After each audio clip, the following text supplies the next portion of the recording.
Hi friends, இது last விலாகோட continuation தான். நான் சொன்னேன்னு சொல்லி நிறைய பேர் சப்ஸ்கிரைப் பண்ணியிருக்கீங்க. Thank you for that. இன்னும் நிறைய பேர் சப்ஸ்கிரைப் பண்ணி என்னை மோட்டிவேட் பண்ணிங்கன்னா இன்னும் நல்லாயிருக்கும். ஸோ இது லாஸ்ட் விலாகோட கண்டினியூஷன் தான். இதில் வந்து என்ன பார்த்துருக்கோன்னா, வெள்ளை சோளம் இருக்குல்ல, அதில் வந்து உருண்டை பண்ணலான்னு சொல்லி தான் பார்த்துட்ருக்கோம். அதாவது என்ன சொல்ல போனோன்னா, லட்டு. சோளத்தை நல்லா வந்து வறுத்துட்டு பாதாம், பிஸ்தா எல்லாத்தையும் சேர்த்துக்கலாம். நான் வாட்டர்மெலன் செய்து பாதாமும் ஒரு கப்பு சர்க்கரை போட்டு நல்லா வந்து அரைக்கக்கூடாது, கொஞ்சம் குறகுறப்பாக அரைச்சி எடுத்துக்கோங்க. எடுத்துகிட்டு நெய்யை வந்து நல்லா காய்ச்சி பாத்திரத்தில் கொட்டி நல்லா ஒரு மாதிரி ரவுண்டு பிடிக்கிற மாதிரி வந்து இந்த மாதிரி பதத்துக்கு வந்தவுடனே நீங்கள் சூப்பராக வந்து ரவுண்டு பிடிச்சி பிளேட்டில் வச்சுட்டிங்கன்னா ஒரு 2 வீக்ஸுக்கு நல்லா சத்து மாவு உருண்டை வந்து ரெடி ஆயிரும்.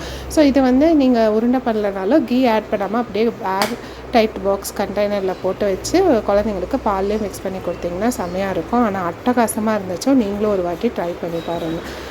மறக்காமல் சப்ஸ்கிரைப் பண்ண மறந்துடாதீங்க. தேங்க்ஸ் ஃபார் வாட்சிங்.